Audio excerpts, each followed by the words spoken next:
5 years ago, I released my first full-length album.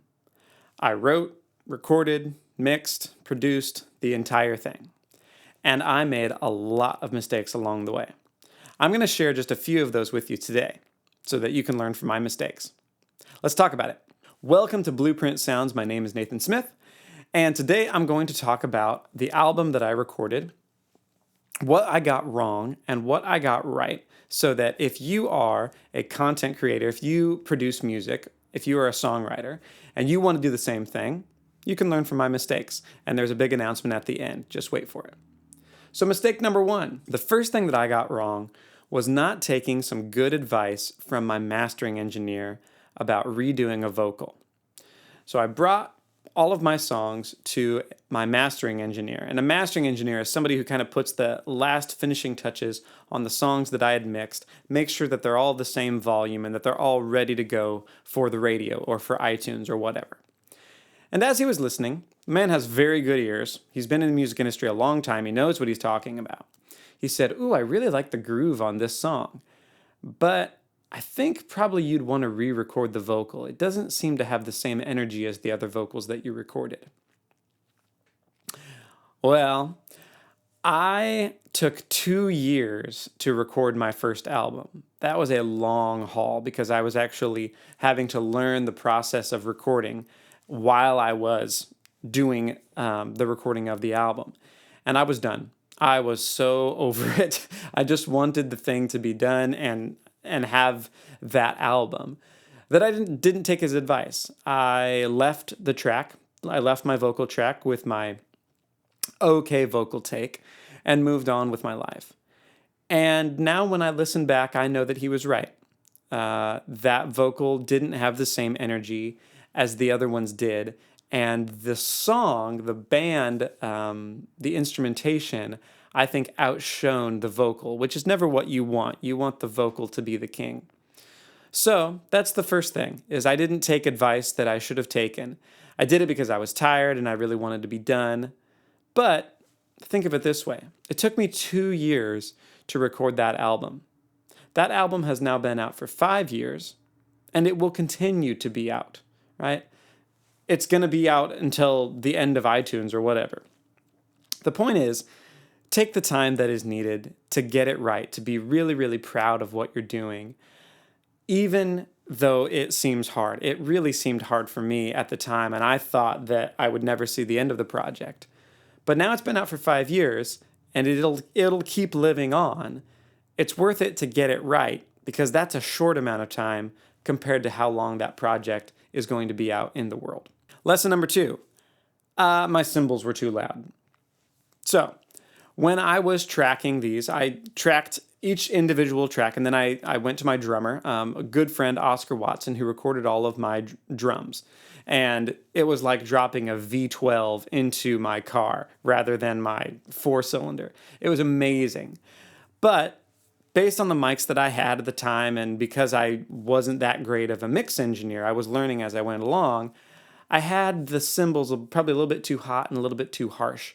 And that made it difficult to listen to the whole album without getting ear fatigue. If I were to do it again, I would probably treat my cymbals just a little bit differently. And mistake number 3, my guitars were too harsh. My electric guitars had a lot of high-end information which added up with the cymbals and their top-end information, and all told, it made it just a little bit gritty and grainy, and again, a little bit difficult to listen to. Some of that was because of my inability, or just because I was a young mix engineer. I wasn't trained as a mix engineer. I was trained as a musician, and I spent years playing and writing songs and playing different instruments before I decided it was time to record my own album. So as I look back now, I can be honest about how much ability I had and say, yeah, that was as good as I could do back in the day. But when I think about it, I think, if I could do it over again, I would change those cymbals and I would change those guitars to not be quite so harsh, because it hurts your ears a little bit. At least I think so. So that's what I got wrong on my first album. But what did I get right? I got a few things right, and I wanted to share that with you in case you are a producer or a songwriter or a church that wants to release your own original worship songs, what did I get right and what can you learn from what I did do correctly, not just what I didn't do correctly? The first thing that I did correctly was I took the time to learn the process. I didn't really know what I was doing, and I knew enough to know that I needed more information. So I took online classes and I took notes. This is my notebook. From all of that learning, I subscribed to multiple websites, I watched every video that I could think of, and I took notes on every single thing. And I would refer back to that as I went through my mixing process. This is probably what helped me get across the finish line, was going back and saying, okay, what was that frequency for tom drums? Or what am I supposed to do with compression on guitars? Or how am I supposed to treat the bass?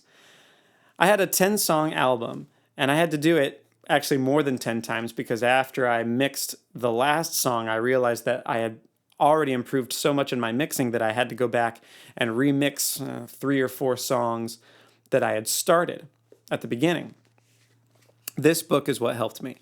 By writing down what I had learned, I was able to make myself a passable mix engineer. The second thing I did right was that I got the big stuff correct, and that was melody, lyrics, and groove.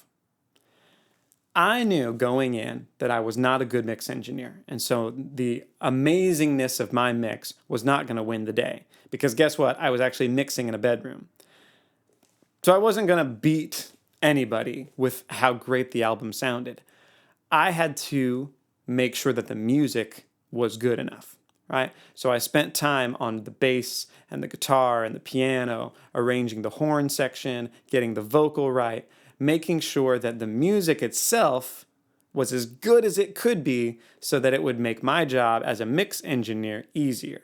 I knew that if I could make the arrangements good, if I could make the songs good, then hopefully that would overshadow what was inadequate in my mixing. That's the second thing that I got right. I spent a lot more time on arrangements and getting the song parts right than I did on the actual mixing. And I spent a lot of time on mixing. And the number 3 thing that I got right when I was doing my album was that I finished. And that was really, really hard. There was, at one point, I had thought about tabling it and waiting a little bit. And through a couple of things that I think God had a hand in, there was one summer where I just said, if I'm going to do it, I'm going to do it. And I stayed in my bedroom and I mixed that thing until I didn't know what other knobs to push or pull. And I released it. It came out early 2017. That was huge to get that win of like, okay, I've taken this thing from nothing but a blank canvas all the way to a 10-song finished product with horns and strings and guitars and drums and bass and all of it, it got finished. So if you're in that boat where maybe you've started something and you're not quite there, I can tell you that there's nothing better than having finished something. Because that finishing, not only did it open opportunities for me professionally, but then once it was finished, I was able to look back and be real about what I had accomplished. I knew that there were things that were wrong with it, but at first it's kind of like your baby, it's so close to you, it's so intimate, you've put so much work into this thing that it takes a little bit of time to gain that perspective of what did I get wrong, what did I get right. And there's this old saying in music production, you learn how to make the next album when you make an album. All you do is you see that work, you see its faults, you're like, well, next time I'm not going to do that.